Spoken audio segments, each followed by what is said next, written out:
So National Guard troops who were officially deployed in Washington, D.C. overnight, beginning their work to help tackle crime in the city. But they will not be acting as direct law enforcement officers, as Defense Secretary Pete Hegseth explained on Monday with Laura. Under Title 32, which is the authorization they'll be using, they have broad latitude, but they're not going to be involved in law enforcement functions. But there's also the application of common sense. We're not going to have National Guardsmen sitting there like this, seeing a crime committed and not do something about it. You can help somebody, interdict, temporarily detain, like we did in Los Angeles, and hand over to law enforcement. Those are the types of things that National Guard can be trained to do. Right, and just their presence should be a deterrent. Let's bring in former National Guardsman and political strategist Chuck DeVore. Chuck, if they asked you to put the camouflage on and help out in Washington, D.C., what would you be able to do? What would you not be able to do?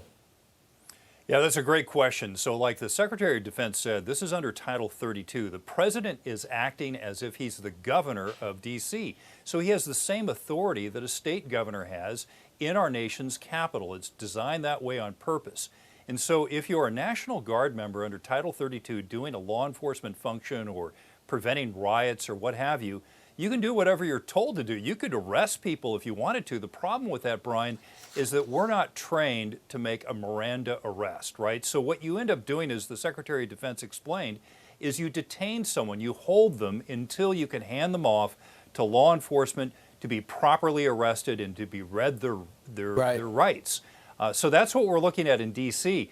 The other thing that's, to me, very interesting is that the shortfall of police in D.C. today is about the same as the shortfall of police were in Los Angeles in 1992 when I was deployed for the 92 riots. We had 10,000 guardsmen that came in for the riots, plus another 4,500 active duty Army and Marines.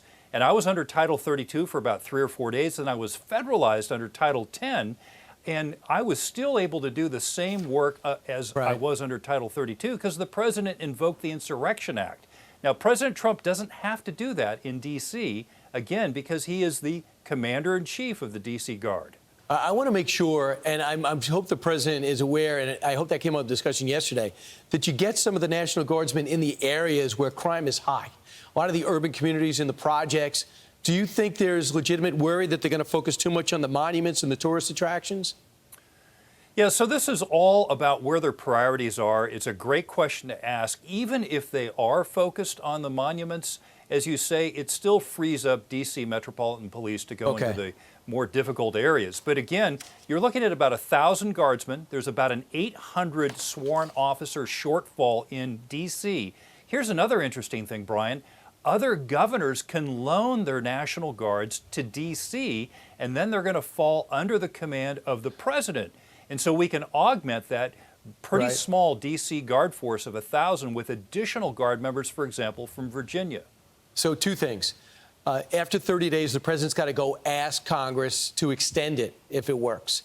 Number one, if he's seeing progress but not completion, would you do that if you're the president? And do you expect, if this is successful, it go to other cities, obviously in need? Because I know in the other cities and states, you're going to need permission from the governors. Right. So this is something I predicted several years ago during the whole defund the police mania. I predicted that you were going to see a breakdown in urban police departments, low morale, experienced police officers leaving the forces, and then leaving the governors with no alternative other than to deploy their own National Guard. Now, you bring up a challenging point. You know, what if the governor doesn't want it? Well, you saw that in Los Angeles a couple of months ago, where Governor Gavin Newsom, wanting to position himself for running for president and trying to get progressive support, opposed that measure, as well as did Mayor Bass, whom I served with in the California State Assembly. So as a result, the president was somewhat limited. I'm Steve Doocy. I'm Brian Kilmeade. And I'm Ainsley Earhart. And click here to subscribe to the Fox News YouTube page to catch our hottest interviews and most compelling analysis.